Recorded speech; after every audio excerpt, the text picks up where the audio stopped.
What is good, ninjas? OJ over here from PlayerEssence, and welcome to my village of Nintendo Switch and gaming news. Today we've got a lot of great information for you, so let's go ahead and get right into it. So, Disgaea 5 Complete first character trailer is live. NIS America has released the first series of character trailers for Disgaea 5 Complete on the Nintendo Switch. The trailer introduces Hylia, the protagonist and young demon, out to get revenge against Void Dark and Semfrina, might have said that wrong, the princess overlord of Gorgeous who ran away from home because of an arranged marriage. The Nintendo Switch strategy RPG includes Disgaea 5, 8 bonus scenarios, 4 fan-favorite characters, and 3 character classes that were originally downloadable content in the PlayStation 4 version of Disgaea 5.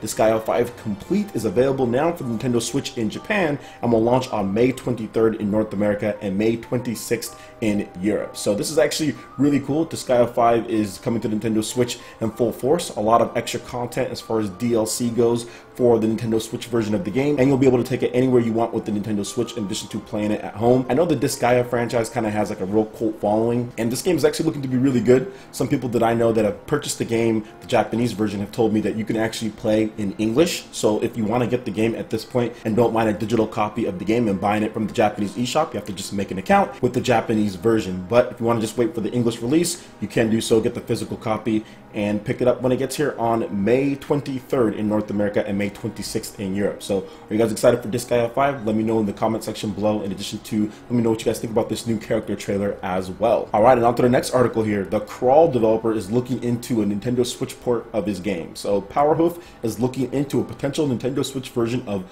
Crawl. The developer said on Twitter today. When asked by a fan about the possibility, the indie studio wrote, "Yep, we're looking into it. Crawl just came out recently. It's a local multiplayer dungeon crawler in which your friends control the monsters, combining bullet hell beat 'em up gameplay with old school RPG. The arcadey party game supports up to 4 players.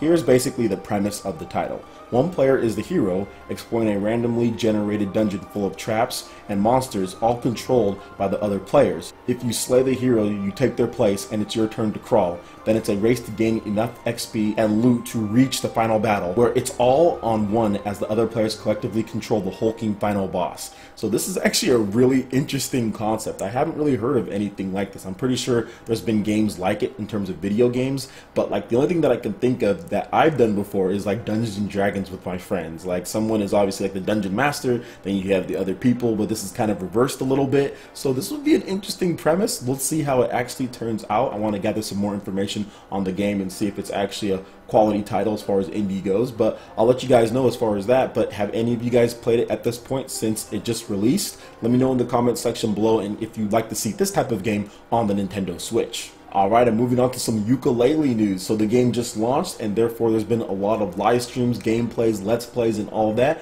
I've been playing it myself, and I'll kind of give my final verdict in a bit. And the Yooka-Laylee team actually discussed the 7 biggest game design changes since the N64 era. So this is just a snippet from the interview with Steve Malis, the character art director on Yooka-Laylee. Quote, "N64 characters could be concepted, modeled, and animated in a week. If you worked as hard as me anyway.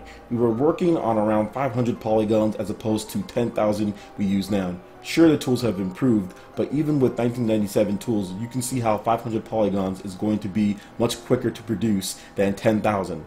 Think a month for the same process today and you won't be far off. It's a greater importance now to make sure a character is going down the right path from inception. Being a relatively small team, the last thing we need is have to redo work. Going down the right path might involve several people. If necessary, questions need to be asked, such as, does it fit the style of the game? Does it fulfill all the design requirements, etc.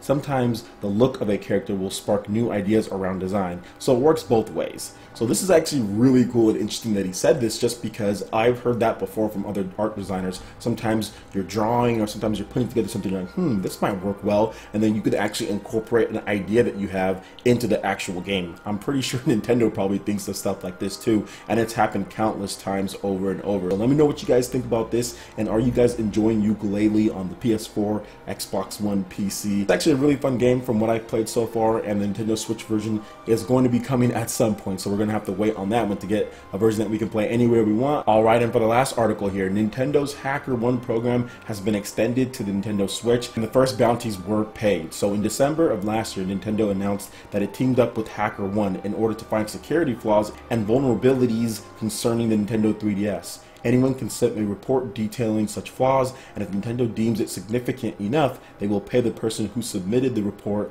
a bounty ranging from $100 to $20,000 depending on various factors. Last month, Nintendo extended this deal to the Nintendo Switch security flaws specifically for the following: system weaknesses regarding the Nintendo Switch, privilege escalation from userland, kernel takeover, ARM trust zone takeover, vulnerabilities regarding Nintendo published applications for the Nintendo Switch, userland takeover. So it seems the program is working. People are submitting. It appears that 3 people were paid out today as far as the bounty, although we don't know how much they were paid out and how significant of it is. But I do feel that this kind of all ties into what Nintendo is doing with the Switch.